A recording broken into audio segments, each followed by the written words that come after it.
વચનામૃત પત્રાંક 396, વચનામૃતનું પાન 342, પત્રાંક 396, મુંબઈ, શ્રાવણ બાદ 1948. આ પત્ર કોના પર છે પાછળ નામ નથી, પણ ચિત્રપટના હૃદય દર્શનની વાત એમાં પણ છે, તેથી લાગે છે કે પણ સૌભાગભાઈ ઉપર હોઈ શકે. એમાં લખે છે, અનવકાશ એવું આત્મ સ્વરૂપ વર્તે છે. અનવકાશ એવું આત્મ સ્વરૂપ વર્તે છે, જેમાં પ્રારબ્ધોદય સિવાય બીજું કોઈ અવકાશ જોગ નથી. અનવકાશ એવું આત્મ સ્વરૂપ વર્તે છે. ઓમ, પહેલા ઓમ લખ્યું, ઓમ અનવકાશ એવું આત્મ સ્વરૂપ વર્તે છે, જેમાં પ્રારબ્ધોદય સિવાય બીજો કોઈ અવકાશ જોગ નથી. અનઅવકાશ એટલે કોઈ અવકાશ નથી, નિરંતર એવું આત્મ સ્વરૂપ વર્તે છે. આત્મ સ્વરૂપમાં હંમેશા લીનતા રહે છે, જેમાં પ્રારબ્ધ ઉદય સિવાય બીજો કોઈ અવકાશ જોગ નથી. એટલે પ્રારબ્ધ પ્રમાણે જ વર્તીએ છે, બીજો અમને એમાં કોઈ અવકાશ નથી. અવકાશ નથી એટલે કે લગાતાર એક ધારાએ સ્વરૂપમાં વર્તી રહે છે. તે ઉદયમાં ક્વચિત પરમાર્થ ભાષા કેવા રૂપ જોગ ઉદય આવે છે. પ્રારબ્ધ કર્મના આ ઉદયમાં ક્વચિત કોઈક વાર પરમાર્થ ભાષા કેવા રૂપ જોગ ઉદય આવે છે. એટલે પરમાર્થ સંબંધી બોલવાનો ઉદય આવે છે, પરમાર્થ સંબંધી વાર્તા થાય એવો ઉદય આવે છે. ક્વચિત પરમાર્થ ભાષા લખવા રૂપ જોગ ઉદય આવે છે. કોઈ વાર પરમાર્થ સંબંધી પત્ર વ્યવહાર આદિ કરવામાં એવો પણ ઉદય આવે છે. ક્વચિત પરમાર્થ ભાષા સમજાવવા રૂપ જોગ આવે છે. પરમાર્થ સંબંધી કોઈ પ્રશ્ન પૂછે તો એ સમજાવવા રૂપ બી સમય આવે છે, જોગ આવે છે. વિશેષપણે વૈશ્ય દશા રૂપ જોગ હાલ તો ઉદયમાં વર્તે છે. વિશેષપણે તો અમે વેપારી છીએ, એટલે વેપારની પ્રવૃત્તિ એ રૂપ જોગ ઉદયમાં વિશેષ હોય છે. અને જે કંઈ ઉદયમાં નથી, અને જે કંઈ ઉદયમાં નથી આવતું તે કરી શકવાનું હાલ તો અસમર્થપણું છે. જે ઉદયમાં કંઈ છે જ નહીં તો એ સંબંધી અમે કંઈ પણ કરવાને સમર્થ નથી. અને જે કંઈ ઉદયમાં નથી આવતું તે કરી શકવાનું હાલ તો અસમર્થપણું છે.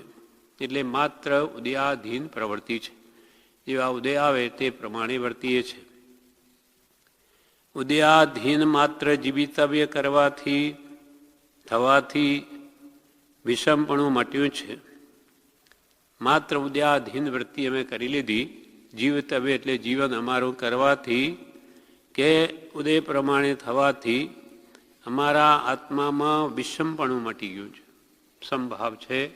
જેવા ઉદય આવે તેને સમતાએ વેદીએ છે. તમ પ્રત્યે, પોતા પ્રત્યે, અન્ય પ્રત્યે કોઈ જાતનો વિભાવિક ભાવ પ્રાય ઉદય પ્રાપ્ત થતો નથી. તમારા પ્રત્યે કે અમારા પ્રત્યે પણ, પોતા પ્રત્યે કે અન્ય કોઈ પ્રત્યે પણ કોઈ પ્રકારનો વિભાવિક ભાવ અમારા હૃદયમાં ઉત્પન્ન થતો નથી. એટલે કે નિરંતર સ્વભાવમાં જ પ્રવૃત્તિ છે. અને એ જ કારણથી પત્રાદિ કાર્ય કરવા રૂપ પરમાર્થ ભાષા જોગે અવકાશ પ્રાપ્ત નથી એમ લખ્યું છે તે તેમ જ છે. એ જ કારણને લઈને પત્રાદિ કાર્યમાં પણ પરમાર્થ ભાષાનો યોગ આવતો નથી. એટલે કે પત્ર લખવાનું પણ વિશેષ બનતું નથી. એમ તમે જે લખ્યું છે એ કારણે જ છે, તેમ જ છે. પૂર્વોપાર્જિત એવો જે સ્વાભાવિક ઉદય તે પ્રમાણે દેહ સ્થિતિ છે. આત્મા પડે તેનો અવકાશ અત્યંત અભાવરૂપ છે.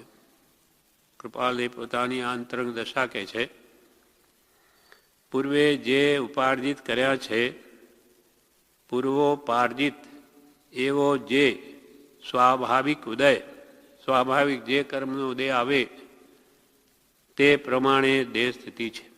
અમારો દેહ તે પ્રમાણે વર્તે છે. આત્માપણે તેનો અવકાશ અત્યંત અભાવરૂપ છે. એટલે આત્માની કોઈ પદાર્થમાં રુચિ થવી તે અત્યંત અભાવરૂપ છે. અત્યંત અભાવરૂપ છે. અત્યંતાભાવરૂપ છે. તે પુરુષના સ્વરૂપને જાણીને એવી જે પુરુષની દશા છે, પોતાની છે એવી દશા, તે પુરુષના સ્વરૂપને જાણીને, એવું જે આત્માનું શુદ્ધ સ્વરૂપ તેને જાણીને તેની ભક્તિના સત્સંગનું મોટું ફળ છે. દશા જાણીને એવી અંતરંગ આત્મદશા, પવિત્ર દશા જાણી અને એવા પુરુષની ભક્તિપૂર્વકના સત્સંગનું મોટું ફળ છે. પ્રત્યક્ષ હોય તો એના સમાગમથી વિશેષ લાભ થાય, અને નહીં હોય તો એવા એ પુરુષોએ જે ઉપદેશ કર્યો હોય તેનો સંગ કરીએ, વાંચીએ, વિચારીએ તેનું મોટું ફળ છે. જે ચિત્રપટના માત્ર જોગે ધ્યાને નથી, માત્ર ચિત્રપટના દર્શન કરવાથી કે ધ્યાન કરવાથી ચિત્રપટનું તેથી એટલો લાભ નથી જેટલો ભક્તિપૂર્વક તે પુરુષના સત્સંગનું મોટું ફળ છે. કેમ કે તે ઉપદેશથી અને વિશેષ લાભ થાય તો એનું મિથ્યાત્વ તૂટે, કશાયો ઘટે. માત્ર દર્શન કરે ઠીક છે, નહીં કરતા ઉત્તમ છે, પણ માત્ર દર્શનથી ચિત્રપટના માત્ર જોગે, માત્ર શબ્દ વાપર્યો કે અમે તો દર્શન કરીએ છીએ અથવા અમે ચિત્રપટનું ધ્યાન કરીએ, પણ કરવું શું છે આપણે એ જ્યાં સુધી જ્ઞાનીના બોધથી જાણીએ નહીં તો વિશેષ લાભ નથી. તે પુરુષના સ્વરૂપને જાણીને તેની ભક્તિના સત્સંગનું મોટું ફળ છે, જે ચિત્રપટના માત્ર જોગે કે ધ્યાને નથી. જે તે પુરુષના સ્વરૂપને જાણે છે, જે કોઈ પણ પુરુષ તે પુરુષના, તે જ્ઞાની પુરુષના સ્વરૂપને જાણે છે, સ્વરૂપને જાણે છે કે આત્મા એમનો કેટલો સ્વરૂપમાં સ્થિર છે, કે સ્વરૂપમાં કેવી રમણતા છે, એ જે જાણે છે જે વ્યક્તિ, તેને સ્વાભાવિક અત્યંત શુદ્ધ એવું આત્મ સ્વરૂપ પ્રગટે છે. પ્રભુ શ્રી કે સ્વરૂપ ભક્તિમાં તન્મય રહ્યો, સ્વરૂપ લક્ષ્ય જીન આજ્ઞા અધીન જો. આપણે જે કંઈ પણ કરવું છે ભક્તિ, સ્વાધ્યાય, સત્સંગ, સ્મરણ, સ્વરૂપ પ્રાપ્તિ માટે કરવું. મારા સ્વરૂપની મને પ્રાપ્તિ થાય તો જેને સ્વરૂપની પ્રાપ્તિ થઈ છે એવા પુરુષની ભક્તિથી જે પ્રગટે, જે તે પુરુષના સ્વરૂપને જાણે છે તેને સ્વાભાવિક, સ્વભાવથી જ ઉત્પન્ન થતું જે અંદર જ રહેલું અત્યંત શુદ્ધ એવું આત્મ સ્વરૂપ પ્રગટે છે. એ પ્રગટ થવાનું કારણ તે પુરુષ જાણી, એટલે એ સ્વરૂપ પ્રગટવાનું કારણ, આપણું પણ સ્વરૂપ પ્રગટવાનું કારણ તે પુરુષ જાણી, તે જ્ઞાની પુરુષ જાણી, સર્વ પ્રકારની સંસાર કામના પરિત્યાગી. આપણને કૃપાળને મળ્યા, માનો એ શુદ્ધ સ્વરૂપને પામેલા પુરુષ છે, સહજાત્મ સ્વરૂપી છે, સહજ સ્વરૂપમાં રમણતા છે, પણ એનું કે છે એ પુરુષના સ્વરૂપને ઓળખીને જે ધ્યાવે તે સ્વરૂપ પાવે. હવે કેમ ધ્યાવું? તો કે એ પ્રગટ થવાનું કારણ, તે સ્વરૂપ પ્રગટ થવાનું કારણ તે પુરુષ જાણી, જ્ઞાની પુરુષ જાણી, સર્વ પ્રકારની સંસાર કામના પરિત્યાગી. સંસારની બધી આપણી ઈચ્છાઓ એને છોડી દઈ અસંસાર એટલે સંસાર પરિત્યાગ રૂપ કરી, સંસારના ભાવો અંતરમાંથી કાઢી, એટલે કે ત્યાગ વૈરાગ લાવી અને એ પુરુષની આજ્ઞા ઉપાસીએ તો જ કામ થાય. ખાલી એ પુરુષ સાચા છે કહેવા માત્રથી અને આપણા જો દોષો ઘટાડીએ નહીં, વિષય કસાય ના, એટલે કે ત્યાગ વૈરાગ ઉપશમ ભક્તિ ન લાવીએ તો કોઈ કાળે પણ એ સ્વરૂપની પ્રાપ્તિ થાય નહીં. એટલે કૃપાલ કે છે તે પ્રગટ થવાનું કારણ, તે સ્વરૂપ પ્રગટ થવાનું કારણ તે પુરુષ જાણી, તે પુરુષ જેને પ્રાપ્તિ છે એથી જ આપણે પ્રાપ્ત થાય એ જાણી આપણે શું કરવું? સર્વ પ્રકારની સંસાર કામના પરિત્યાગી. પરિત્યાગી એક ત્યાગને પરી, જેમ પરિગ્રહ, પરિગ્રહ એટલે ચારે બાજુથી ગ્રહણ કર્યું છે જેણે આત્માને પકડ્યો છે પરિગ્રહ, તેમ પરી એટલે ચારે બાજુથી સર્વ પ્રકારના જ્યાં જ્યાં જીવને મોહ થયેલો હોય, આસક્તિ હોય, બધી તોડી નાખી અસંસાર રૂપ થઈ, એટલે કે સંસાર પરિત્યાગ રૂપ કરી શુદ્ધ ભક્તિએ, નિષ્કામ ભક્તિ. શુદ્ધ ભક્તિ એટલે નિષ્કામ ભક્તિ. ભક્તિ કરીને કંઈ માગે નહીં, સંસારની ઈચ્છા રાખે નહીં. શુદ્ધ ભક્તિએ તે પુરુષ સ્વરૂપ વિચારવા આવી છે. પોતે એવી યોગ્યતા મેળવી પછી નાની પુરુષનું સ્વરૂપ વિચારવા આવ્યું છે. તો જરૂર આપણા પણ અંતરાત્માની શુદ્ધિ થાય ને એ સ્વરૂપ પ્રગટ થાય એમ કે છે. આપણને પુરુષ મળ્યો પણ આ જે યોગ્યતા જોઈએ છે આપણે સંસાર પરિત્યાગની, એ આપણામાં નહીં હોવાથી સ્વરૂપ પ્રાપ્તિ થતી નથી. સંસાર કામના પરિત્યાગી એટલે કે અસંસાર એટલે સંસાર પરિત્યાગ રૂપ કરી શુદ્ધ ભક્તિએ, માત્ર આત્માર્થે નિષ્કામ ભક્તિએ તે પુરુષ સ્વરૂપ, તે જ્ઞાની પુરુષનું શુદ્ધ સ્વરૂપ, શુદ્ધ ચૈતન્ય સ્વરૂપ. કૃપાલ કોણ છે? શુદ્ધ ચૈતન્ય સ્વામી. તે પુરુષ સ્વરૂપ વિચારવા યોગ્ય છે.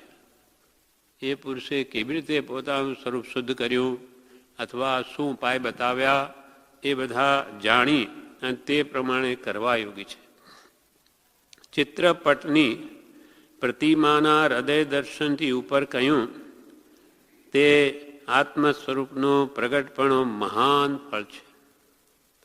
ચિત્રપટના હૃદયથી દર્શન કરે, ભગવાનની મૂર્તિને અહીંયા ચિંતવે, તેના કરતાં પણ એ પુરુષનું જે ઉપર કહ્યું સર્વ સંસાર કામના છોડી અસંસારગત થઈ શુદ્ધ ભક્તિએ એક જ્ઞાની પુરુષના સ્વરૂપનો વિચાર કરવાથી આત્મ સ્વરૂપ પ્રગટ થાય છે, તે મહાન ફળ છે.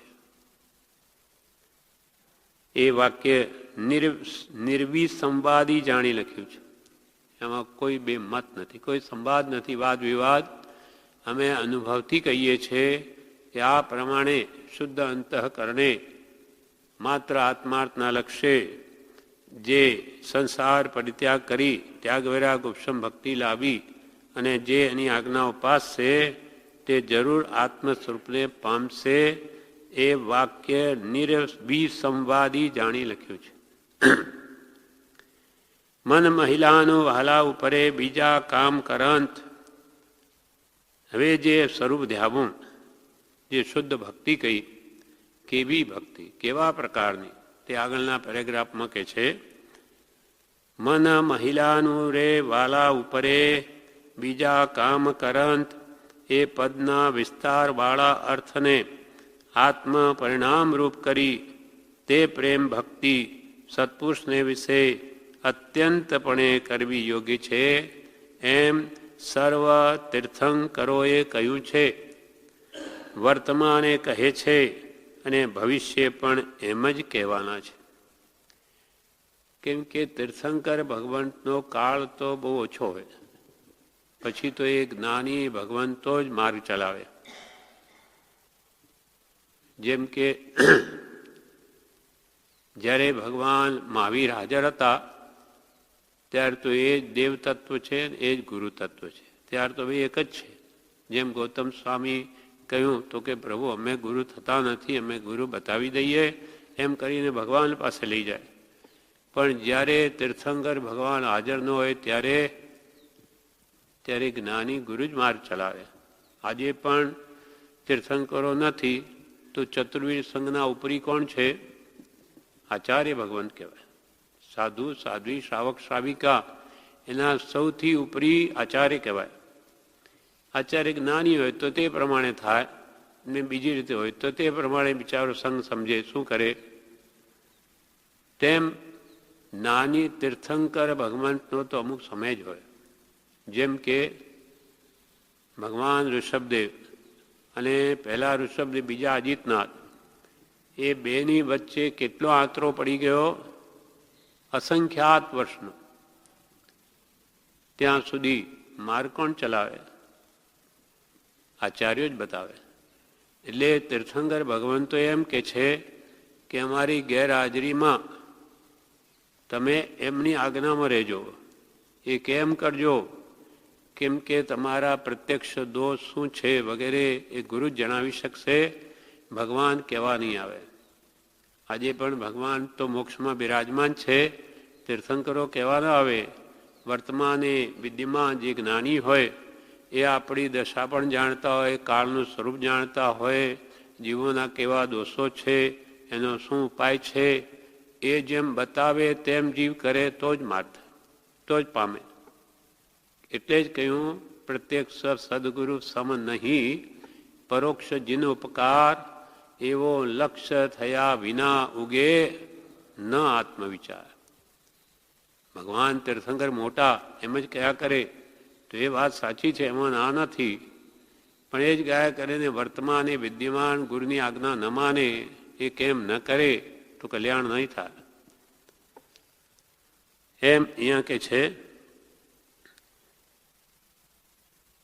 એમ સર્વ તીર્થંકરોએ કહ્યું છે. શું કહ્યું છે? તો કે તમે જેવો સતી સ્ત્રીને પોતાના પતિ પ્રત્યે પ્રેમ હોય તેવી પ્રેમ ભક્તિ સત્પુરુષને વિશે અત્યંતપણે કરવી યોગ્ય છે. તો જ એની આજ્ઞા આપણને માન્ય થાય. આપણા માટે કૃપાલે આપણે ગુરુ માન્યા, આપણે કૃપાલેવને. હવે એના પ્રત્યે જો અત્યંત પ્રેમ ન હોય, એના વચન પ્રત્યે, તો આપણે આજ્ઞા નહીં ઉપાસીએ. અને ભગવાનનું ગાયા કરીએ, ભગવાનની વાણી તો માગદીમાં છે. હવે આજે કેમ સમજવી એને? એ આપણો ધ્યેય છે, સંપૂર્ણ સ્વરૂપ પ્રાપ્ત. કે શું કરવું? તો કે જીન દશા. પણ આજ્ઞા, ગુરુ આજ્ઞાએ ચાલવું, એ ભગવાન આજે કહેવા ના આવે. એટલે સર્વ જીવ છે સિદ્ધ સમ, પણ જે સમજે તે થાય એ સ્વરૂપને. કેવી રીતે સમજે? સદગુરુ આજ્ઞા જીન દશા નિમિત્ત કારણમાં. ગુરુ આજ્ઞા એ વર્તે અને જીન દશાનો લક્ષ્ય રાખે. પણ બે નિમિત્ત છે. નિમિત્ત કારણમાં ન ભગવાન કંઈ કરી આપે, ન ગુરુ કરી આપે. કરવું તો આપણને જ પડશે. એ તો માર્ગ બતાવે, દિશા બતાવે, ચાલવું આપણે જ પડશે. એમ મન મહિરાનું રે વહાલા ઉપરે બીજા કામ કરંત, એ પદના વિસ્તારવાળા અર્થને આત્મ પરિણામરૂપ કરી, એનો અર્થ વિસ્તાર જે 2-3 પત્રમાં કર્યો, એને પોતાના આત્મામાં પરિણમાવી, તેવો પ્રેમ લાવી, તે પદના વિસ્તારવાળા અર્થને આત્મ પરિણામરૂપ કરી, એટલે કે આત્મામાં પરિણમાવી, તે પ્રેમ ભક્તિ સત્પુરુષને વિશે અત્યંતપણે કરવી યોગ્ય છે. જ્ઞાનીઓએ જે ભક્તિનું નિરૂપણ કર્યું છે તે ભક્તિ માત્ર શિષ્યના કલ્યાણને અર્થે કહી છે. એમને આપણી ભક્તિ નથી જોઈતી, એ તો પામી ગયા. તમે એમના ગુણગાન કરો એથી એમને શું ફાયદો? આપણને લાભ છે. એમના પ્રત્યે આદર બહુમાન ન હોય તો એમની એક બી વાત આપણે માનીએ નહીં. આપણા ઘરમાં કોઈ વડીલ હોય બધાથી, અને એમની આજ્ઞા ઘરવાળા ન માને તો બધું ઘર ખોરવાઈ જાય. બધા સ્વચ્છંદે વર્તે, બધા દુઃખી થાય. પણ એક જણ વિશ્વસનીય હોય, યોગ્ય હોય, તેની આજ્ઞા બધા માને તો ઘર પણ સુખી રહે તેમ મોક્ષ માર્ગમાં જ્ઞાની બધું જાણે છે. એ માર્ગના જાણકાર છે પૂરા, કે જન્મ મરણથી કેમ છૂટાય. એ પોતે માર્ગમાં ચાલી રહ્યા છે. માટે એ જેમ કહે તેમ કરીશું તો જ આપણે જન્મ મરણથી છૂટી શકીએ, અન્યથા કોઈ ઉપાય નથી. એ પ્રેમ ભક્તિ સત્પુરુષને વિશે અત્યંતપણે કરવી યોગી છે. એમ સર્વ તીર્થંકરોએ કહ્યું છે, વર્તમાને કહે છે અને ભવિષ્યકાળે પણ એમ જ કહેવાના છે. તે પુરુષથી પ્રાપ્ત થયેલી એવી તેની આત્મ પદ્ધતિ સૂચક ભાષા, તે પુરુષથી પ્રાપ્ત થયેલી, નાની પુરુષથી પ્રાપ્ત થયેલી એવી તેની આત્મ પદ્ધતિ સૂચક ભાષા. આત્મ પદ્ધતિ, આત્માને કેમ પ્રાપ્ત કરવો એની જે આખી રીત, સિસ્ટમ, આત્મ પદ્ધતિ સૂચક જે ભાષા છે જ્ઞાનીઓની, તેમાં અક્ષેપક થયું છે વિચાર જ્ઞાન જેનું. અક્ષેપક એટલે વિક્ષેપ રહિત મન થયું છે જેનું. એવો વિચારવાન મુમુક્ષુ, એવો પુરુષ, તે આત્મકલ્યાણનો અર્થ તે પુરુષ જાણી. આપણે આત્મકલ્યાણ કરવું છે તો એ પુરુષ જ પ્રયોજનરૂપ છે. એ પુરુષ વિના નહીં થાય, જ્ઞાની વિના. તે આત્મકલ્યાણનો અર્થ પ્રયોજન તે પુરુષ જાણી તે શુદ્ધ ધર્મમાં મન ધારણ કરે છે. તે જ્ઞાની પુરુષે જે શુદ્ધ ઉપદેશ્યું બોધ કયો તેમાં પોતાના મનને સ્થિર કરે છે, લગાડે છે, એકાગ્ર કરે છે. તે પરિણામ કેવું કરવા યોગી છે, એ બોધને કેવી રીતે અંદર પરિણામવો યોગ્ય છે, પ્રશ્ન વિરામ. તે પરિણામ કેવું કરવા યોગી છે, ભગવાને જે શુદ્ધ ધર્મ કયો તે કેવી રીતે આપણા આત્મામાં પરિણમાવો, તે દ્રષ્ટાંત મન મહિલાનું રે વહાલા ઉપરે બીજા કામ કરંત આપી સમર્થ કર્યું છે. કેવો પ્રેમ કરવો ભગવાન પ્રત્યે, તો કે જેવો સતી સ્ત્રીને પોતાના પતિ પ્રત્યે હોય એવો પ્રેમ કરવો, એવું સમર્થ દ્રષ્ટાંત આપ્યું છે. કેમ કે એથી વિશેષ પ્રેમનું કોઈ દ્રષ્ટાંત એમને જડ્યું નથી. માટે પણ આગળ કહે છે છેલ્લા પેરેગ્રાફમાં, ઘટે છે તો એમ, યોગ્ય તો એમ છે કે ઘટે છે તો એમ કે પુરુષ પ્રત્યે સ્ત્રીનો જે કામ્ય પ્રેમ તે સંસારના બીજા ભાવોની અપેક્ષાએ શિરોમણી છે. એવું યોગ્ય છે કરીને આગળ બધું કહે છે કે પુરુષ પ્રત્યે સ્ત્રીનો જો કામ્ય પ્રેમ તે સંસારના બીજા ભાવોની અપેક્ષાએ શિરોમણી છે, મુખ્ય છે. તથાપિ તો પણ તે પ્રેમથી અનંત ગુણ વિશિષ્ટ એવો પ્રેમ સત્પુરુષ પ્રત્યેથી પ્રાપ્ત થયો છે જે આત્મા રૂપ શુદ્ધ ધર્મ તેને વિશે યોગ્ય છે. સતીનો જે પ્રેમ એટલો જ નહીં, એથી તો અનંત ગુણ વિશિષ્ટ, એથી અનંત ગણો પ્રેમ વિશેષ તે સત્પુરુષ પ્રત્યેથી પ્રાપ્ત થયો છે એવો આત્મા રૂપ શુદ્ધ ધર્મ. જ્ઞાની પુરુષ પાસેથી આપણને જે બોધ મળ્યો છે, જ્ઞાન મળ્યું છે, સમજણ મળી છે, તે પ્રત્યે તે સતી કરતાં પણ અનંત ગણો પ્રેમ આવવો જોઈએ. સત્પુરુષના વચનમાં તલ્લીનતા, તો જ કામ થશે. તથાપિ તે પ્રેમથી અનંત ગુણ વિશિષ્ટ એવો પ્રેમ સત્પુરુષ પ્રત્યેથી પ્રાપ્ત થયો છે જે આત્મા રૂપ શુદ્ધ ધર્મ તેને વિશે યોગી છે. પરંતુ તે પ્રેમનું સ્વરૂપ જ્યાં અદ્રષ્ટાંતપણાને પામે છે ત્યાં બોધનો અવકાશ નથી. હવે એ પ્રેમનું સ્વરૂપ અદ્રષ્ટાંતપણાને પામે, એનું કોઈ વિશેષ એને સમમાં કોઈ દ્રષ્ટાંત જડતું નથી. એટલે પ્રેમનું સ્વરૂપ જ્યાં અદ્રષ્ટાંતપણાને પામે છે ત્યાં તે સંબંધી બોધનો અવકાશ નથી. વિશેષ એ સંબંધી શું કહીએ, પ્રેમ કેવો એમ જાણી પરિસીમાભૂત એવું તે શુદ્ધ ધર્મને અર્થે પરિસીમાભૂત માપ, જ્યાં માપ અમુક આવે છે, પરિસીમા થાય છે, એવું શુદ્ધ ધમને અર્થે ભરતાર પ્રત્યેના સ્ત્રીના કામ્ય પ્રેમનું દ્રષ્ટાંત કહ્યું છે. એ દ્રષ્ટાંત આપ્યું છે સતીનું, પણ એ માપસર, એથી વિશેષ શું કહીએ, કેવી રીતે સમજાવીએ. સિદ્ધાંત ત્યાં પરિસીમાને પામતો નથી, ત્યાં સિદ્ધાંત પૂર્ણતાને પામતો નથી. પ્રેમ તો અનંત ગણો જોઈએ.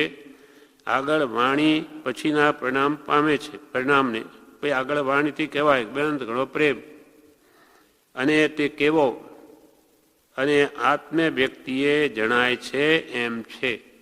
એથી વિશેષ પ્રેમ કેવો અનંત ગણો, તે તો કે આત્મા અનુભવથી જણાય. પોતે જે પ્રેમ કરે એ જ જાણતો હોય કે કેવો પ્રેમ, કેવી પ્રીતિ. એથી વિશેષ તો કોઈ દ્રષ્ટાંત છે નહીં, પણ એથી અનંત ગણો પ્રેમ એમ કહ્યું. કેમ કે ભક્તિ જ્યાં પ્રેમ હશે ત્યાં આપણી વૃત્તિ આપોઆપ જશે, સહેજે જશે, અને લઈ નહીં જવી પડે. મન પર સ્થિર રહેશે, વૃત્તિ ત્યાં જઈને અટકશે. એવી ભક્તિ પ્રગટે. ખરેખર એવી ભક્તિ તો સમ્યક દ્રષ્ટિ પુરુષોને હોય, પણ એ સમ્યક દર્શન લાવવા માટે પણ સંસાર પ્રત્યેની આસક્તિ તોડીને સત્પુરુષના ગુણો પ્રત્યે પ્રેમ કરશે તો જ તે સ્થિતિ પ્રાપ્ત થશે. હવે એનું વિવેચન પણ છે. વિવેચનમાં કે છે, બોધામૃત ભાગ 2 વચનામૃત વિવેચન પાન 98 પત્રાંક 396 વિવેચન. શ્રીમદ રાજચંદ્ર આશ્રમ અગાસ કાર્તિક વદ 14 સંમત 2009. ત્રણેય કાળ આત્મા સંસારી રહે એમ નથી કે ભાઈ આપણો આત્મા ત્રણેય કાળ સંસારી જ રહે, કે આ સંસારમાં છે ને હવે એનો સંસાર તો કદી છૂટશે જ નહીં, એવું કંઈ નથી. બંને દ્રવ્ય નિજ નિજ રૂપે સ્થિત થાય છે. ચેતન પોતાના સ્વરૂપમાં સ્થિત થાય છે અને જળ જળના સ્વરૂપમાં જાય છે. બંને હંમેશા કંઈ સાથે જ રહે અને અનંતકાળ રજડે જ, એવો કોઈ નિયમ નથી. ભક્તિ અને સત્સંગ કરવાના છે. ભક્તિમાં જે લીનતા છે તે ખરો સત્સંગ છે. ભક્તિ એટલે ખાલી બોલી જવું એમ નથી, એમાં આપણું ચિત્ત સ્થિર રહે તો ખરો સત્સંગ છે. ભક્તિમાં જે લીનતા છે તે ખરો સત્સંગ છે. ભગવાનના ગુણોમાં વૃત્તિ રાખવી તો વધારે લાભ થશે. ભગવાનમાં દયા, શાંતિ, સમતા, ક્ષમા, સત્ય, ત્યાગ, વૈરાગ જે કોઈ જ્ઞાન, દર્શન, ચારિત્ર અનંત બધું ભગવાનમાં છે. અનંત જ્ઞાની, અનંત દર્શી, ત્રૈલોક્ય પ્રકાશક એવા ભગવાન છે. તમે નિરાગી, નિર્વિકારી, સચ્ચિદાનંદ સ્વરૂપ, સહજાનંદી, અનંત જ્ઞાની, અનંત દર્શી અને ત્રૈલોક્ય પ્રકાશક છો. ભગવાનના ગુણોમાં વૃત્તિ રાખવી તો વધારે લાભ થશે. જ્ઞાનીનું સ્વરૂપ જાણે તો એનું પોતાનું ખરું સ્વરૂપ પ્રગટે. જ્ઞાનીનું સ્વરૂપ જાણે તો પોતાનું ખરું સ્વરૂપ પ્રગટે, બીજું એને પછી ગમે નહીં. જ્ઞાનીનું જે પવિત્ર સ્વરૂપને જીવ જો જાણે તો એને બીજે ક્યાંય ગમે નહીં. ભક્તિપૂર્વક સત્સંગથી અત્યંત શુદ્ધ આત્મ સ્વરૂપ પ્રગટે છે. એવું આ ભક્તિના સત્સંગનું ફળ છે. ભક્તિપૂર્વક સત્સંગ કરે તો પોતાના શુદ્ધ આત્મ સ્વરૂપની એને કાળે કરીને પ્રાપ્તિ થાય છે. વિશુદ્ધ આત્મ સ્વરૂપ પ્રગટ થવાનું કારણ સદગુરુ છે. જેને સ્વરૂપ પ્રાપ્ત છે ત્યાંથી થશે. વિશુદ્ધ આત્મા સ્વરૂપ પ્રગટ થવાનું કારણ સદગુરુ છે. સદગુરુ પ્રત્યે આપણને શુદ્ધ ભક્તિ જોઈએ, શુદ્ધ પ્રેમ જોઈએ. શુદ્ધ એટલે નિષ્કામ ભક્તિ જોઈએ. પૈસા મળે, મોટા થઈએ એવી ઈચ્છા ન કરવી. મને પૈસા મળે, ભગવાનની ભક્તિ કરું તો, અથવા મોટો ગણાવું એવી ઈચ્છા ન કરવી. કામ એક આત્માર્થનું, બીજો નહીં મને રોગ. માત્ર મારા આત્માની શુદ્ધિ થાય, જન્મણથી મુક્ત થાઉં, એ સિવાય કોઈ પણ ભાવના ભગવાન પ્રત્યે રાખવી યોગ્ય નથી. એમ શુદ્ધ ભક્તિનું સ્વરૂપ વિચારવું. નાનીના સ્વરૂપને ઓળખીને જે ભક્તિ કરે છે તેને આત્મ સ્વરૂપ પ્રગટ થાય છે, એમાં કાંઈ શંકા નથી. સ્વરૂપને ઓળખીને નાનીનું ઓળખાણ સુલભ હોત તો નિર્વાણ પણ સુલભ હોત. નાનીનું શુદ્ધ સ્વરૂપ જાણે તો પોતાનું શુદ્ધ સ્વરૂપ પ્રગટે. ભક્તિ એ એક ટેક છે, બહુ અઘરું છે. બ્રહ્મચારી બહુ અઘરું છે. વાતોમાં બધું સરળ છે, પણ આ રીતે સંસારનો મોહ છોડી અને જ્ઞાની પુરુષની ભક્તિમાં જ રહેવું એ કે છે બહુ અઘરું કામ છે.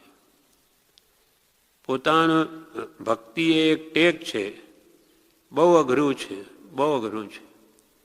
સંસાર કામના બધી છોડવાની કઈ છે, આ એને બહુ ભારે પડે કે ભાઈ સંસારની વાસના ઈચ્છા છોડો, તો કે એ તો ભાઈ નહીં બને. કેમ કે અનાદિનો અભ્યાસ છે, એટલે એને રાગ છોડવો બહુ અઘરો લાગે છે. સંસાર કામના બધી છોડવાની કઈ છે, અસંસાર ભાવ કરવાનું કહ્યું છે.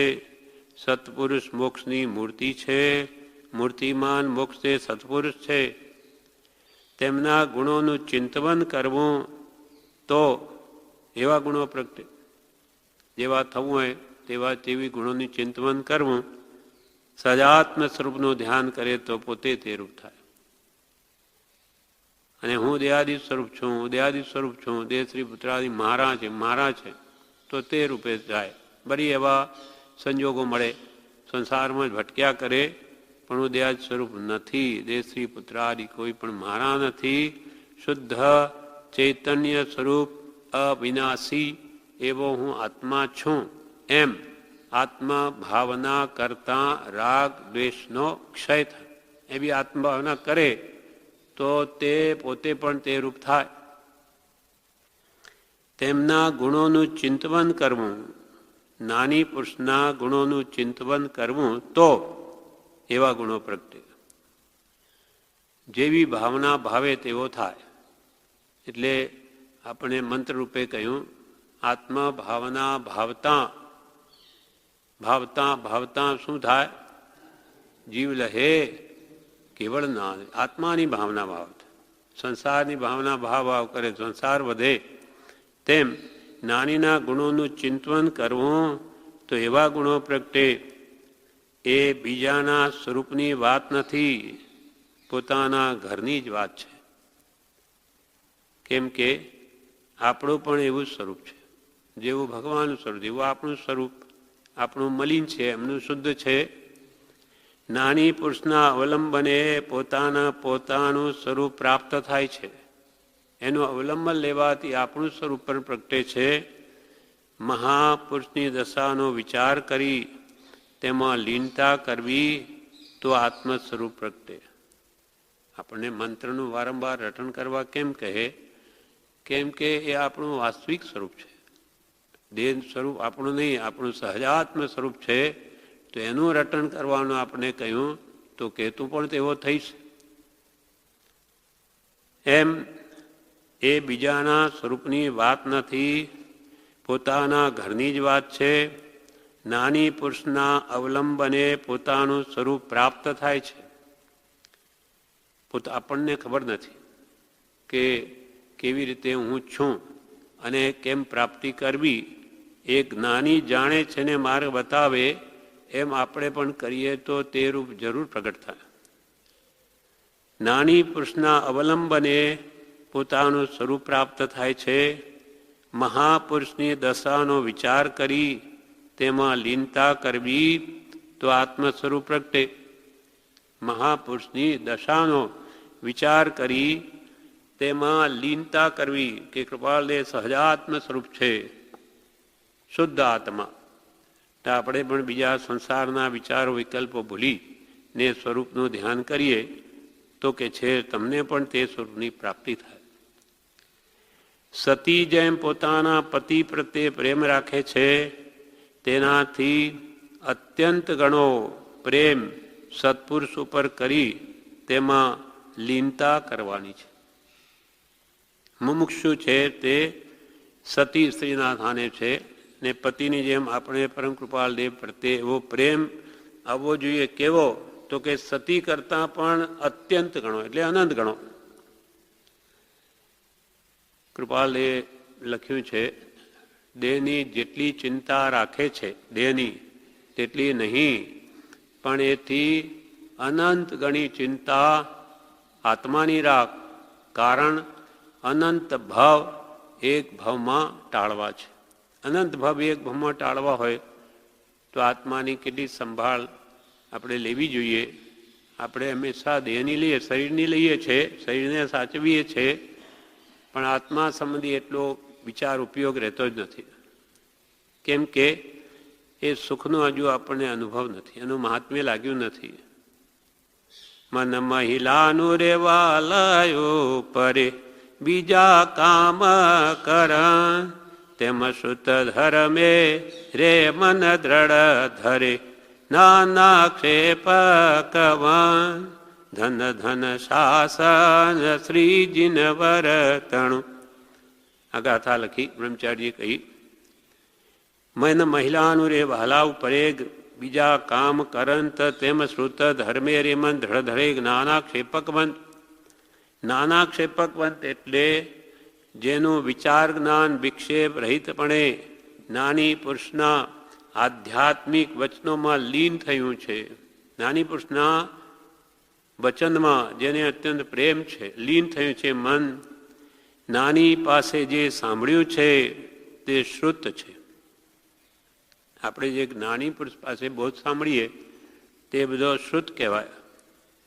તેને આત્મામાં ધારણ કરવું એટલે તે જ્ઞાનને આપણા અંદર ઉતારવું, એટલે કે તે પ્રમાણે વર્તવું છે. દેહાદિતિ ભિન્ન આત્મા રે ઉપયોગી સદા વિનાશ, એમ જ્ઞાની પાસેથી સાંભળ્યું તો એ શુદ્ધ પ્રતિ એવો પ્રેમ કરવો કે ઘડીએ ઘડીએ સાંભળ્યા કરે. જ્ઞાની કે છે તું આ દેહથી જુદો છું, દેહથી ભિન્ન આત્મા છે, સદા ઉપયોગી લક્ષણવાળો, જ્ઞાન દર્શન ઉપયોગવાળો અને સદા અવિનાશી, કોઈ કાળે તારો વિનાશ છે નહીં, એમ સાંભળ્યું તો એ પ્રત્યે એટલો બધો પ્રેમ આવવો જોઈએ કે ઘડી ઘડી એ સાંભળે. એટલો પ્રેમ થાય તો પછી એ આંકડો ભરાયો કહેવાય, તે છૂટે નહીં. જેમ ગાડી ટ્રેન હોય, એના ડબ્બામાં કોઈ કળ હોતી નથી. એક એન્જિન હોય આગળ ગાડીને, તેમાં કળ હોય, પણ બધા ડબ્બાના આંકડા એકબીજાથી બધા જોડાયેલા છે. એટલે જ્યાં એન્જિન જાય ત્યાં બધા ડબ્બા જાય. એન્જિન ડબ્બાઓમાં કંઈ કળ હોતી નથી. છતાં તેમ જેમ એને પ્રેમ જો સત્પુરુષના વચન પ્રત્યે આવ્યો તો કે છે એનો આંકડો ભરાયો એમ કહેવાય. તો જ્યાં જ્ઞાની જાય અથવા જેવી જ્ઞાનીની દશા થાય તેવી તેની પણ થાય. સતી કરતાં પણ અત્યંત ઘણો પ્રેમ જોઈએ છે. જગતમાં સતી જેવો પ્રેમ ક્યાંય નથી. તેથી એ દ્રષ્ટાંત આપ્યું છે. વાણીમાં આવે એવી વાત નથી, પણ આત્મા જાણે છે કે કેટલો પ્રેમ આવવો જોઈએ. આપણને પ્રેમનો અનુભવ છે. પ્રેમ તો સર્વજીવ જગતમાં કરે છે, સ્ત્રી પુત્ર ધનાદિમાં. એથી અનંત ગણો પ્રેમ સત્પુરુષના ગુણો પ્રત્યે આવવો જોઈએ. એટલે કે છે આ વાણીમાં કંઈ પ્રેમ કેટલો આવે એમ નથી, એનો બતાવી શકાય, પણ આત્મા જાણે છે કે કેટલો પ્રેમ આવવો જોઈએ. નાની પુરુષે જે કંઈ કહ્યું હોય તેમાં પ્રેમ આવે, તેમાં ને તેમાં જ રહ્યા કરે. એથી જ મારું કલ્યાણ છે. એમાં જેટલો કાળ જાય તેટલું મારું જીવન સફળ છે. નાની પુરુષની ભક્તિમાં, સ્વાધ્યાયમાં, સ્મરણમાં કે એની જ વાત કરવામાં, લખવામાં જેટલો કાળ જાય તેટલું જીવન સફળ છે. એમ અપૂરતા લાગે તો સ્વચ્છંદ રોકાય. એમ અપૂર્વતા લાગે તો સ્વચ્છંદ રોકાય. બ્રહ્મચારીજીએ પ્રજ્ઞાવધમાં કહ્યું છે, એ ગાથા લખી છે, વિષય કસાયે જે દિન વીત્યા તે તો સર્વે ભૂંડા. વિષય કસાયે જે દિન વીત્યા તે તો સર્વે ભૂંડા. સતશાસ્ત્રોના અભ્યાસે જે સતશાસ્ત્રોના અભ્યાસે જે બીતે તે દિન રૂડા. અહો હો પરમ શ્રુત ઉપકાર ભવીને શ્રુત પરમ આધાર. પાંચના વિષયોમાં શબ્દરૂપ રસગંધ સ્પર્શમાં પાંચના વિષયોમાં કે કસાય ક્રોધમાન માયા લોભાદિમાં વિષય કસાય જે દિન વિત્યા તે તો સર્વે ભૂંડા ખોટા કર્મ બંધાવનાર. સતશાસ્ત્રોના અભ્યાસે સત્શાસ્ત્ર વાંચવા વિચારવામાં જે દિન વિત્યા સત્શાસ્ત્રોના અભ્યાસે જે દિન વિત્યા વિષય કસાયે જે દિન વિત્યા તે તો સર્વે ભૂંડા. સતશાસ્ત્રોના અભ્યાસે જે બીતે તે દિન રૂડા. તે દિન રૂડા તે એને કર્મબંધથી છોડાવનાર છે અથવા એને મોક્ષનો માર્ગ બતાવનાર છે. બાકી બધા જ ખોટા છે. બધા દિવસો વ્યર્થ જાય છે.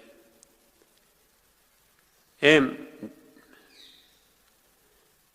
નાની પુરુષે જે કંઈ એમાં જેટલો કાળ જાય તેટલું મારું જીવન સફળ છે. વચનોમાં ભક્તિમાં એમ અપૂરતા લાગે તો સ્વચ્છંદ રોકાય. નાનીએ જે કહ્યું હોય તેમાં અચળપણું કરવું, તેમાં સ્થિર રહેવું. નાનીએ જે કહ્યું તેમાં દ્રઢતા કરવી.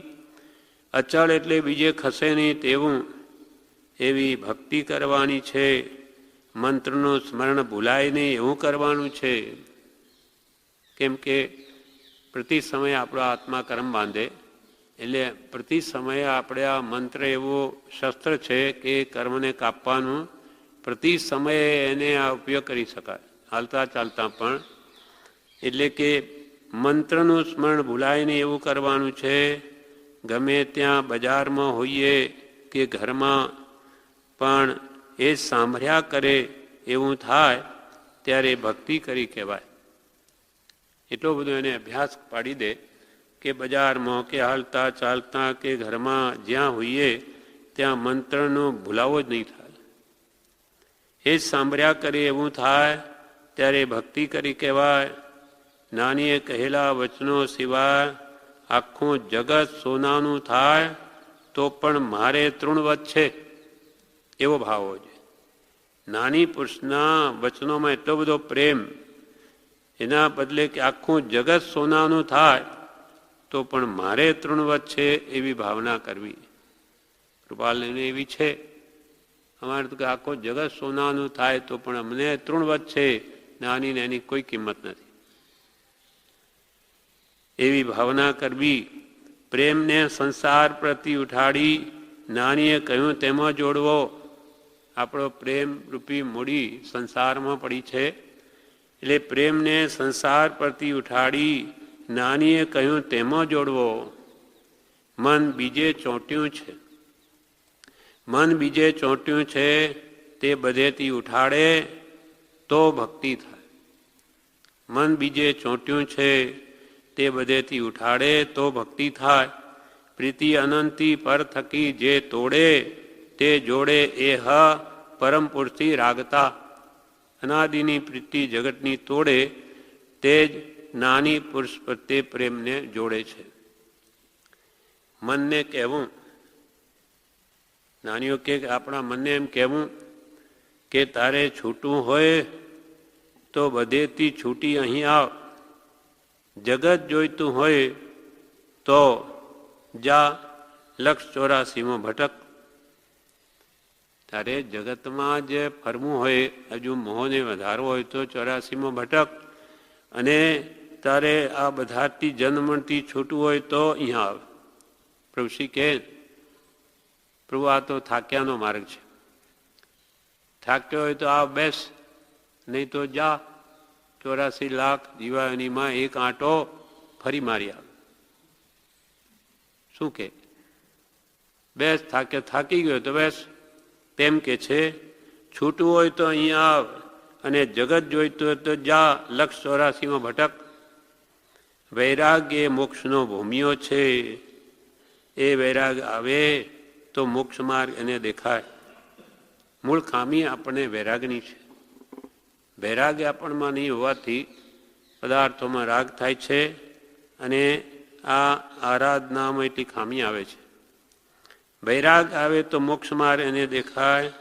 સંસારમાં પ્રેમ કર્યો છે, તેથી અનંત ગણો પ્રેમ સત્પુરુષના વચનમાં કરવાનો છે. સંસારનો પ્રેમ તો લક્ષ 84માં ભટકાવે. સંસારનો પ્રેમ તો લક્ષ 84માં ભટકાવે, અને આ ભગવાન પરનો પ્રેમ તો બધેથી મુક્ત કરે, છોડાવે. 84 લાખ જીવાના ફેરાથી મુક્ત કરાવે, અને સંસારનો પ્રેમ 84 લાખ જીવનીમાં ભટકાવે. જ્ઞાની પાસેથી સાંભળ્યું હોય તે શ્રુત છે, એમ જાણે સદગુરુ ઉપદેશથી રે કહ્યું જ્ઞાન તેનું નામ ખાસ. જ્ઞાનીએ જે કહ્યું તે ખાસ જ્ઞાન છે, કે છે દેહાદથી ભિન્ન આત્મા. વિશ્વાસ કરવાનો છે, વિશ્વાસ કરવાનો છે. પ્રભુ શ્રીજી કહેતા કે માનીશ, પ્રભુશ્રી કહેતા કે માનીશ, તો કે હા, તો જા, તારું કામ થઈ ગયું. એટલે અમે કહીએ તો માનીશ, તો કે હા માનીશ, તો જા, તારું કામ થઈ ગયું. કેમ કે શ્રદ્ધા એ જ મુખ્ય વસ્તુ છે. અનાદિથી જીવને સંસારમાં પ્રેમ કરતા આવડે છે. અનાદિકાળથી જીવને સંસારમાં પ્રેમ કરતા આવડે છે.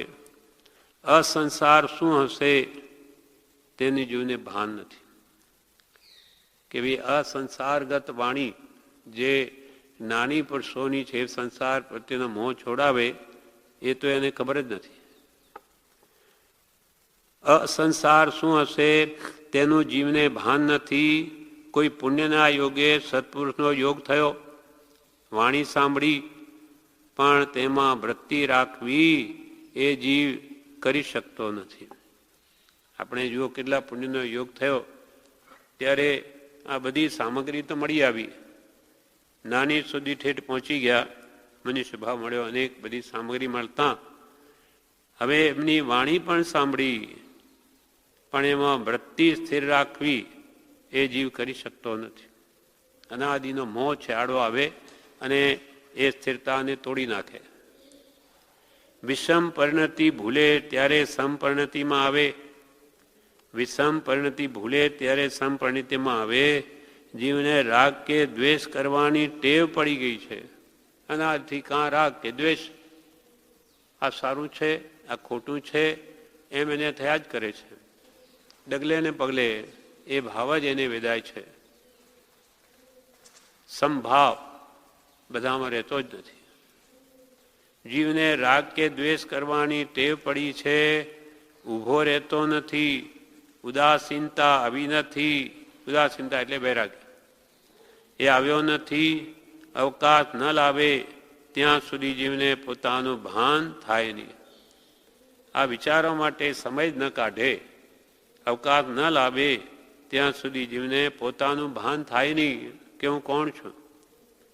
નિરંતર ઉદાસીનતાનો ક્રમ સેવો આ જ્ઞાનીઓની આજ્ઞા છે. હંમેશા ઉદાસીન, ઉદ એટલે અધર, આસીન એટલે વેસવું, એટલે ક્યાંય લેપાવવું નહીં, આસક્તિ કરવી નહીં. નિરંતર ઉદાસીનતાનો ક્રમ સેવવો. ગમે તો ખાઓ, બેસો, ચાલો, પણ નિરંતર ઉદાસીનતાનો ક્રમ સેવવો. ખાતા પીતા હાલતા ચાલતા પણ અંદરમાં વૈરાગ્ય ભાવ રહેવો જોઈએ, ક્યાં આસક્તિ નહીં થાય એનું કે છે ધ્યાન રાખો. ગમે તે ખાઓ, બેસો, ચાલો, પણ નિરંતર ઉદાસીનતાનો ક્રમ સેવવો. એ કર્યા વિના છૂટકો નથી. એ કર્યા વિના છૂટકો નથી. જન્મથી નહીં છૂટાય. મોક્ષ નથી ગમતો, સંસાર ગમે છે, એ જીવને એક પ્રકારનો દ્વેષ છે મોક્ષ પ્રત્યે. જ્ઞાની પુરુષ કહે છે કે આખું જગત બળે છે, ક્યાંય શાંતિ નથી. જ્ઞાની પુરુષ કહે છે કે આખું જગત બળે છે ત્રિવિધ તાપાગ્નિથી, આદિ વ્યાધિ ઉપાધિથી સંસાર જગત બળે છે, ક્યાંય શાંતિ નથી. જ્યાં સુધી જ્ઞાનીના વચનો જે આપણને તારનાર છે તેના ઉપર પ્રેમ ન થાય ત્યાં સુધી શાંતિ ન થાય. જ્ઞાની પુરુષના વૈરાગ્યમય વચનો પ્રત્યે જ્યાં સુધી આપણને પ્રેમ ન થાય ત્યાં સુધી કે છે આત્મામાં શાંતિ નહીં થાય. કેમ કે જ્ઞાનીના વચનો વિષય કસાયથી રહી છે. ઉપશમ સ્વરૂપ પુરુષોની વાણી ઉપશમ સ્વરૂપ છે. જ્યાં સુધી જ્ઞાનીના વચનો જે આપણને તારનાર છે તેના ઉપર પ્રેમ ન થાય ત્યાં સુધી શાંતિ ન થાય. સંસારની અનંત પરિણતિ છે તે નિવારી સુખી કરનાર જ્ઞાની પુરુષ છે.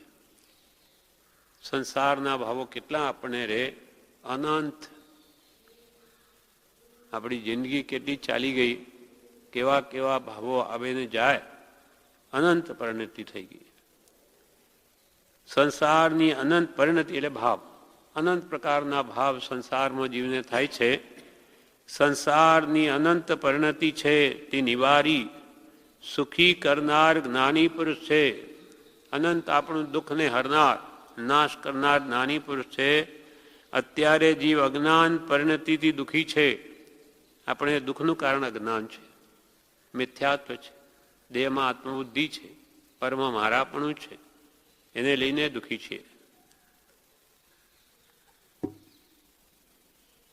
અત્યારે જીવ અજ્ઞાન પરિણતિથી દુઃખી છે, તે નિવારવા જ્ઞાની સમર્થ છે.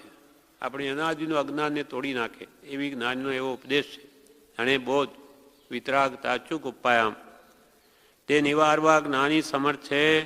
જ્ઞાનીના વચનોનું એટલું બળ છે. જ્ઞાની આત્માને જાણીને વચન કહે છે, તે આત્માને સ્પર્શે છે, તેથી દુઃખ મટે જ. જ્ઞાનીની વાણી એમના આત્મા પ્રદેશોને લૂંછાઈને નીકળે છે. પવિત્ર એવો એમનો આત્મા, એટલે સમાધિમાં સોંસરી ઉતરી જાય, અસર કરે એ વાણી. જ્ઞાની આત્માને જાણીને વચન કહે છે અનુભવના, તે આત્માને સ્પર્શે છે, તેથી દુઃખ મટે જ. જ્ઞાનીના વચનો સાંભળી અપૂર્વ ભાગ્ય જાણે કે ધન્ય મારો દિવસ, કે એવું સાંભળવા મળ્યું. આપણે એવું થવું જોઈએ કે જ્ઞાનીના વચનો સાંભળી અપૂર્વ ભાગ્ય જાણે કે ધન્ય મારો દિવસ, કે હું સાંભળવા મળ્યું. એમ પ્રેમ આવે તો જ્ઞાન થાય. એમ જ્ઞાની પુરુષના વચન પ્રત્યે પ્રેમ આવે તો જ્ઞાન થાય. જેમ જેમ પ્રેમ વધતો જાય તેમ તેમ જ્ઞાન થાય. જેમ જેમ ભક્તિ વિશેષ વધે તેમ તેમ એનું જ્ઞાન નિર્મળ થતું જાય. ગાંધીજીએ પૂછ્યું કે અભણને ભક્તિથી જ્ઞાન થાય? તો કે થાય. ભક્તિથી જ્ઞાન નિર્મળ થાય છે, અને નિર્મળ જ્ઞાન મોક્ષનો હેતુ છે. ભક્તિથી આપણું જ્ઞાન નિર્મળ થાય, અને નિર્મળ જ્ઞાન મોક્ષનો હેતુ છે, કારણ છે. એટલે જેમ જેમ પ્રેમ વધતો જાય તેમ જ્ઞાન થાય. પરમ પ્રેમ થાય તો તત્કાળ જ્ઞાન થઈ જાય. પ્રભુશ્રી જેમ કહેતા, ઘૂંટીને પી જાઓ, કાંઈ જુઓ નહીં, ઘૂંટીને પી જાઓ. એટલે એ વચનોનો જાણે ઘોળ કરીને પી જાઓ. એટલે આ કંઈ ચોપડીઓના ઘોળ કરીને પીવાથી નહીં, કહેવાનો હશે કે જ્ઞાનને તમે અંદર ઉતારી દો. ઘૂંટીને પી જાઓ, કાંઈ જુઓ નહીં. પ્રેમ આવે તો જ્ઞાનીનું સ્વરૂપ સમજાય. પ્રેમ આવે તો જ્ઞાનીનું સ્વરૂપ સમજાય, અને એને જ્ઞાનીનું સ્વરૂપ સમજાય તો પોતાનું સ્વરૂપ પણ સમજાય. આજે ગમે તો કાલે, લાખ વર્ષે, મોડે કે વહેલે, એ એક જ માર્ગ છે. મોડું કરવા કરતાં વહેલું કરવું. હું દુઃખી છું એમ મનાતું નથી. શરીરનું જરાક દુઃખ લાગે તો ડાક્ટર પાસે જાય. શરીર દુખે તો તરત ડાક્ટર પાસે જાય, પણ આ અજ્ઞાનનું દુઃખ લાગતું નથી. અને કૃપાલય કે મુમુક્ષુને અજ્ઞાન સિવાય બીજો કોઈ ભય હોય નહીં, કે અનાદિકાલથી મને મારા સ્વરૂપનું જ જ્ઞાન થતું નથી, એને અંદરમાં ચાલવું જોઈએ. શરીરનું જરાક દુઃખ લાગે તો ડાક્ટર પાસે જાય, પણ આ અજ્ઞાનનું દુઃખ લાગતું નથી. કૂવામાં પડવું સારું, અગ્નિમાં બળવું સારું, સર્પ પાસે બેસવું સારું, જંગલમાં સિંહ પાસે બેસવું સારું, પણ આ અજ્ઞાનમાં રહેવું સારું નથી. એટલે અજ્ઞાનનું કેટલું દુઃખ લાગવું જોઈએ. પેલા બધા તો એક જ ભાવ મારે. સિંહ પાસે જંગલમાં રહે તો મારી નાખે, સાપ પાસે હોય તો એ ડસે તો ઝેર ચડે મરી જાય, અગ્નિથી બળીને મરી જાય, કૂવામાં પડે તો મરી જાય. તો કે એ પણ એના કરતાં એ અજ્ઞાનમાં રહેવું વધારે ખોટું છે. એ તો એક જ ભાવ બગાડે, જ્યારે અજ્ઞાન ભાવ બગાડે. મિથ્યાત્વને લઈને જ બધું દુઃખ છે. નાની એ આધ્યાત્મિક દ્રષ્ટિએ એટલું દુઃખ અજ્ઞાનનું જોયું છે જ્ઞાનીઓએ. નાનીએ કરુણા લાવી જે માર્ગ કયો છે તેને ગ્રહણ કરનાર તો પોતે જ ને. બ્રહ્મચારી કહે છે જ્ઞાનીએ બધી દયા લાવીને આપણે માર્ગ બતાવ્યો, પણ એને ગ્રહણ તો આપણે જ કરવો પડશે ને. આપણે ગ્રહણ નહીં કરીએ તો જ્ઞાની શું કરે? કંઈ મારી કુટીને અંદર નહીં ઘાલી શકે. નાનીએ કરુણા લાવી જે માર્ગ કયો છે તેને ગ્રહણ કરનાર તો પોતે જ ને. આત્મા પ્રગટ કરવો હોય તો પરમ પ્રેમ જોઈશે. આત્મા પ્રગટ કરવો હોય તો જેને પ્રગટ થયો છે એવા સત્પુરુષ પ્રત્યે પરમ પ્રેમ જોઈશે. સંસારથી પ્રેમ ઉઠાડી નાનીના વચનોમાં જોડવાનો છે. સંસારથી પ્રેમ ઉઠાડી નાનીના વચનોમાં જોડવાનો છે. નાનીના વચનોમાં તલ્લીનતા તે શ્રદ્ધા છે. નાનીના વચનોમાં તલ્લીનતા તે શ્રદ્ધા છે. રૂપ, રસ, ગંધ, શબ્દ અને સ્પર્શ એમાં તલ્લીનતા થાય છે, પણ નાનીમાં તેમના વચનમાં થતી નથી. પાંચ એના વિષયોમાં આપણે તન્મયતા આવે, પણ નાની પુરુષના વચનમાં એટલી પ્રેમ આવતો નથી. એ શ્રદ્ધા જ નથી. તો કે ખરેખર શ્રદ્ધા જ નથી જીવને. મહાત્મ્ય જેનો પરમ છે એવા નિષ્પ્રય પુરુષોના વચનમાં જ તલ્લીનતા તે શ્રદ્ધા આસ્થા. ખરેખર શ્રદ્ધા શું, આસ્થા શું? તો મહાપુરુષોએ આપણને જે કહ્યું એવા નિષ્પ્રિય પુરુષના વચનમાં જ, બોધમાં જ તલ્લીનતા તે શ્રદ્ધા આસ્થા, એનું નામ શ્રદ્ધા છે. શ્રદ્ધા એ મોક્ષનો માર્ગ છે. જેટલું આપણને સાંભળવા મળે તેટલું આપણે લક્ષ્ય રાખી સાંભળવું. જેટલું આપણને સાંભળવા મળે તેટલું આપણે લક્ષ્ય રાખી સાંભળવું. આત્માની વાત જતી ન કરવી. આત્માની વાત જતી ન કરવી આપણે કામની છે. એકવાર સાંભળે તેથી ન સમજાય. એકવાર સાંભળવાથી કંઈ આપણને બધું સમજાઈ જતું નથી, કેમ કે એનો અનાજનો અભ્યાસ નથી. એકવાર સાંભળે તેથી ન સમજાય, પણ ઘણીવાર સાંભળે ત્યારે સમજાય. એકવાર વાંચવાથી સ્મૃતિ રહેતી નથી. એકવાર વાંચી લે યાદ રહેતું નથી, ભૂલાઈ જવાય. એકવાર વાંચવાથી સ્મૃતિ રહેતી નથી. મોક્ષે જવું હોય તેણે મોક્ષના સાધન એકઠા કરવા. જેને ખરેખર જન્મણથી છૂટવું હોય બધા દુઃખથી, તો એને એવા કયા સાધનો છે? ભક્તિ, સત્સંગ, સ્વાધ્યાય, સ્મરણ કે જપ તપ આદિ જે કંઈ પણ હોય એ મોક્ષના સાધન એકઠા કરવા. પુસ્તક વગેરે પોતાની પાસે હોય તો વંચાય. એ પણ મોક્ષનું પરમ સાધન છે. નાનીના વચનો ગમે ત્યાં લઈ જઈ શકાય. પુસ્તક તો નાની હોય તો આપણી સાથે ના આવે કે ભાઈ તમે મારી સાથે જ રહો. જેમ પ્રભુશ્રી કહેતા અને મારે તમારી પાસે જ રહેવું છે તો આવીને રહે. અથવા એ પણ પ્રભુશ્રીજી પણ કૃપાલની પાસે રહી નહીં શકે હંમેશા, કે કૃપાલય કંઈ પ્રભુશ્રી પાસે રહી ન શકે. પણ એમના વચનરૂપી પુસ્તક હોય તો એ તો ગમે ત્યાં લઈ જઈ શકાય. અમેરિકા, લંડન, ગમે ત્યાં આપણી પાસે એક નાનીનો બોધ આપણા પાસે રહી શકે. અને મોડે યાદ કર્યો હોય તો અહીંયા અંદર જ રહી શકે, નાની નહીં રહી શકે, પણ આ વચનો રહી શકે. એટલે વચનો પ્રત્યે એટલો પ્રેમ હોય કે જ્ઞાનીએ શું કહ્યું છે, મારા જન્મ અનાદિ દુઃખ મટી જાય એવી વાત કરી, તો એના પ્રત્યે એવો પ્રેમ આવે તો કે છે જરૂર એને કહેલી વાત આપણા જીવનમાં ઉતરે છે. એટલે મોક્ષે જવું હોય તો મોક્ષના સાધન એકઠા કરવા પડે. પુસ્તક વગેરે પોતાની પાસે હોય તો વંચાય. આ પ્રમાણે 396 પૂરો થયો. એનું વિવેચન પણ વાંચ્યું. વિશેષ આપણે